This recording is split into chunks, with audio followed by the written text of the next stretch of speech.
राधे राधे। हरे कृष्णा।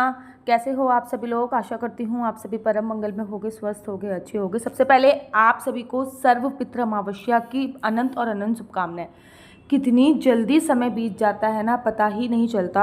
अभी तो पितृपक्ष लगे थे और ऐसा लग रहा है कि बस पितृपक्ष अब खत्म ही होने वाले हैं और आने वाली है सर्व पितृ अमावस्या, अर्थात सारे पितरों की अमावस्या को ही सर्व पितृ अमावस्या कहते हैं। देखिए, सभी पितरों की अपनी अपनी तिथि होती है, लेकिन हमको अपने दादा परदादा तक के तिथि याद होती है, लेकिन उनसे आगे की हमको तिथि याद नहीं होती और सही मायने में वो भी हमारे पितृ ही कहलाते हैं, लेकिन हमको उनकी तिथि जो है वो याद नहीं होती है। तो आज की वीडियो में मैं आप लोगों को बताऊंगी कि अगर आपने अपने पितरों का तर्पण कर दिया है या फिर पितरों की श्राद्ध कर दी है, तब भी आपको सर्वपितृ अमावस्या पर कुछ उपाय अवश्य करने हैं।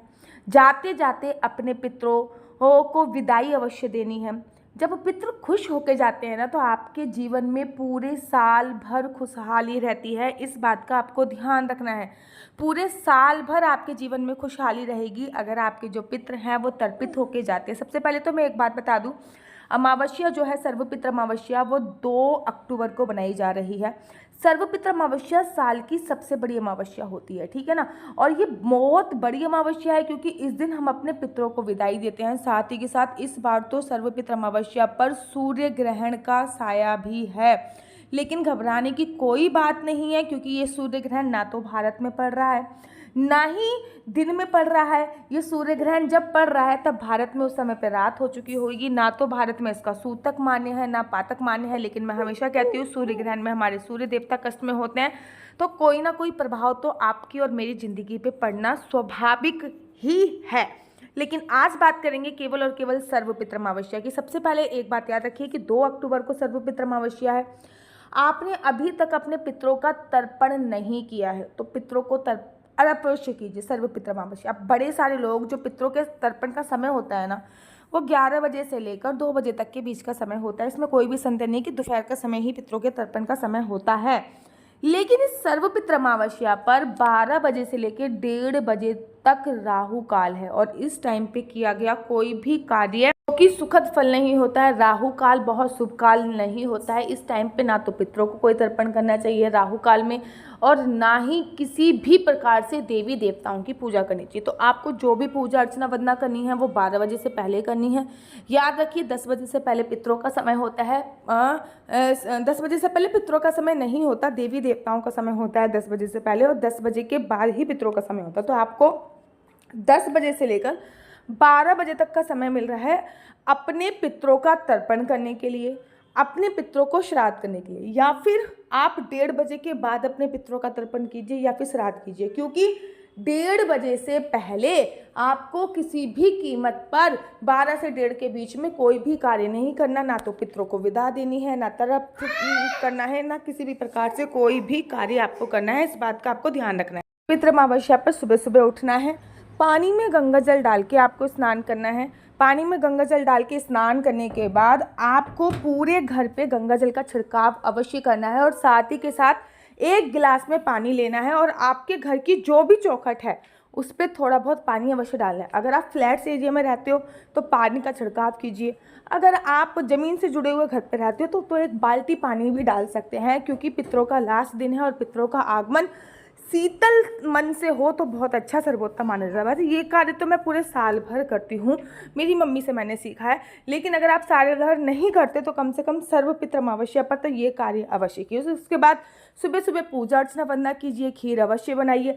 वैसे भी अमावस्या पर खीर बनाई जाती है, लेकिन सर्वपितृ अमावस्या पर खीर बनाना बहुत ज़रूरी होता है। खीर अवश्य बनाइए। उसके तत्पश्चात आपको क्या करना होता है, उसके तत्पश्चात आपको 10 बजे के बाद या फिर 11 बजे के बाद अपने पितरों के लिए तर्पण देना होता है, अर्थात 1 लोटा पानी लेना होता है, उसमें काले तिल डालने होते हैं, उसमें दूध डालना होता है, थोड़ा सा गंगा जल डालना होता है। कोई लोग जो भी डालते हैं थोड़ा मीठा डालना होता है। मीठे में आप चीनी का उपयोग भी कर सकते हैं, गुड़ का उपयोग भी कर सकते हैं। वो आपको दक्षिण दिशा की तरफ अपना मुख करके आपको तर्पण अवश्य देना है अपने पितरों को, ताकि आपके पितृ तर्प हो पाए। तर्पण देते वक्त आपको ये अवश्य बोलना है कि मैं, मतलब जो भी आपका नाम हो और जो भी आपके कुल का नाम हो या फिर गोत्र का नाम हो, मैं आज अपने पितरों को तर्पण दे रही हूँ सर्वपितृ अमावस्या पर। मेरे जितने भी पितृ हैं, चाहे वो मायके पक्ष के हों और चाहे वो ससुराल पक्ष के मेरे पितृ हों वो तृप्त हो जाएं इस तर्पण से। उसके बाद फिर आपको अपने घर पे श्राद्ध जरूर डालनी है। अच्छा, श्राद्ध डालने का एक बहुत ही प्राचीन मैं आपको उपाय बताती हूँ जो मेरे घर में शुरू से होता आया है और यही उपाय हर जगह होता है। देखिए, सबसे प्राचीन उपाय, आपके घर में जो भी नियम होते हो वो करना है, लेकिन इसके साथ साथ ये और करना है, गाय का उपला या फिर भैंस का उपला भी दे सकते हैं, उसके ऊपर थोड़ा सा आपको घी डालना है, ठीक है ना। थोड़ा सा घी डालने के बाद जो भी आपने खाद्य सामग्री बनाई है, सभी के पूर्वजों की अपनी अपनी अलग खाद्य सामग्री होती है, तो जो भी आपने खाद्य सामग्री बनाई है वो उसके ऊपर डालनी है और उसके बाद थोड़ा सा पानी लेकर आपको चारों तरफ घुमा देना है। ये है सबसे मैजिकल और सबसे पावरफुल पितरों को श्राद्ध, क्योंकि पितृ जो कुछ भी ग्रहण करते हैं वो अग्नि के माध्यम से ग्रहण करते हैं, हवा के माध्यम से ग्रहण करते हैं। पहली बात, उपले में अग्नि है, जब धुआं उड़ेगा तो वो वायु भी बन जाएगा, तो हवा और वायु दोनों का समावेश हो गया और पितृ हमारे अच्छी तरीके से तृप्त हो जाएंगे। उसके बाद कोई भी पत्ते लेने हैं और जो भी आपने घर में सामग्री बनाई है वो उन पत्तों पे रख देनी है। उसके बाद उन पत्तों के चारों तरफ आपको जल डालना है और अपने पितरों को भोजन के लिए आमंत्रित करना है। कहते हैं अगर कौवा आकर ये भोजन ग्रहण कर लेता है तो ये समझ लीजिए साक्षात पितरों ने आपका भोजन ग्रहण करा है। वो आपकी मर्जी के ऊपर निर्भर करता है कि आपको क्या बनाना है और क्या नहीं बनाना, पूरी तरीके से आपके ऊपर निर्भर है। इसमें मैं कुछ भी नहीं बोलना चाहूँगी, पूरी तरीके से आपके ऊपर निर्भर है कि आपको क्या बनाना है और क्या नहीं बनाना है। साथ ही के साथ खीर बननी ज़रूरी होती है। जैसे कि मेरे घर में ना हमेशा खीर के साथ साथ हम लोग इटावा यूपी से हैं तो मठाके, आलू, कद्दू, ये चीज़ें ज़रूर बनती हैं, ठीक है ना, क्योंकि मेरे दादाजी को ये पसंद थी और इटावा यूपी में ये चीज़ें ज़रूर बनाई जाती है। कद्दू मतलब सीताफल को भी कद्दू बोला जाता है, वो चीज़ ज़रूर और ज़रूर बनाई सकती है। ये होगी आपकी अमावस्या पर। अमावस्या पर अब सर्वपित्र अमावस्या है, दान का विशेष महत्व है, लेकिन 12 से 1:30 बजे के बीच में किसी भी प्रकार का कोई भी दान मत कीजिए। उसके बाद आप दान कर सकते हैं।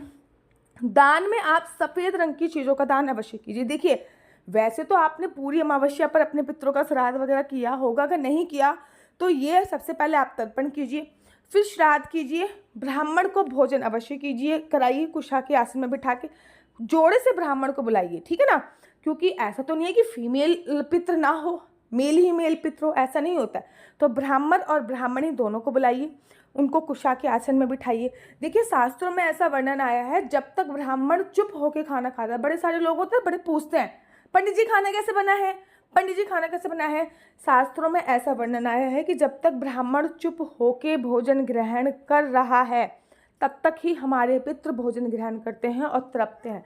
जैसे ही पंडित जी ने कुछ बोला, हमारे पितृ भोजन ग्रहण करना बंद कर देते हैं। इसलिए याद रखिए, बार बार पंडित जी को डिस्टर्ब मत कीजिए। खाना भी दोनों हाथ से सर्व नहीं करना है, खाना भी केवल एक हाथ से सर्व करना होता है। कहते हैं दोनों हाथ से जब आप खाना सर्व करते हो तो वो राक्षस की तरफ भोजन चला जाता है, तो खाना केवल एक ही तरफ आपको एक हाथ से सर्व करना है। ब्राह्मण को चुप कहकर खाना खिलाइए, कुशा के आसन में बिठा के खाना खिलाइए। उसके बाद दान में आपको सफ़ेद, जो मेल ब्राह्मण है मतलब जो पंडित जी हैं, उनको आपको देना है सफ़ेद रंग का कुर्ता पजामा अवश्य दीजिए, ठीक है ना। सफ़ेद रंग की चप्पल, रबड़ की चप्पल जो होती है वो अवश्य दीजिए। एक अंगोछा गमछा आप अवश्य दीजिए। ब्राह्मण हैं तो उनको एक साड़ी अवश्य दीजिए, क्योंकि सूट का चलन पहले नहीं था, जब हमारे पितृ हुआ करते थे तो सूट का चलन अब है, तो उनको साड़ी दीजिए, बहुत चटक मटक नहीं, बहुत सिंपल साड़ी।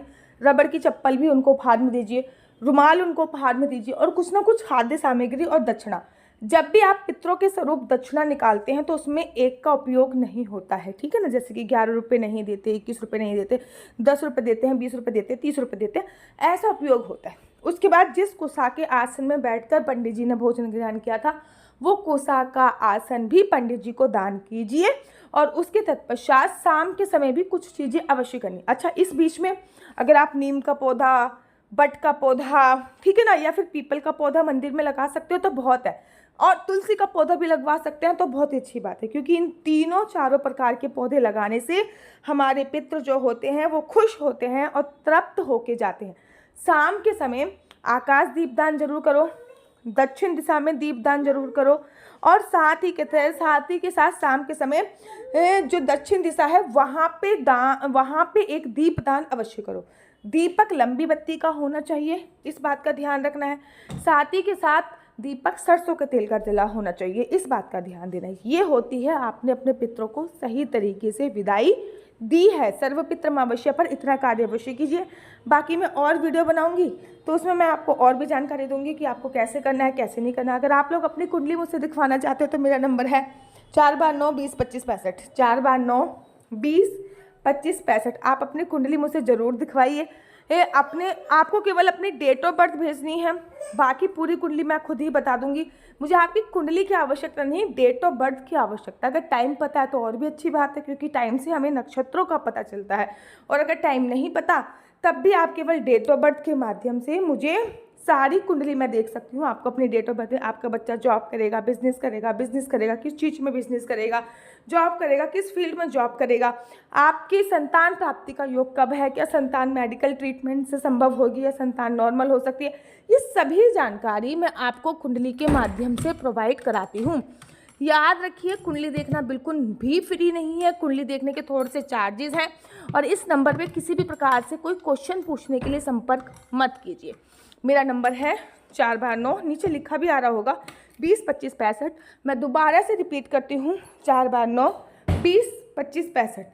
कुंडली दिखवाने के लिए ज़रूर संपर्क करें। तब तक के लिए मुझे दीजिए इजाज़त। राधे राधे, हरे कृष्णा, हरि बोल।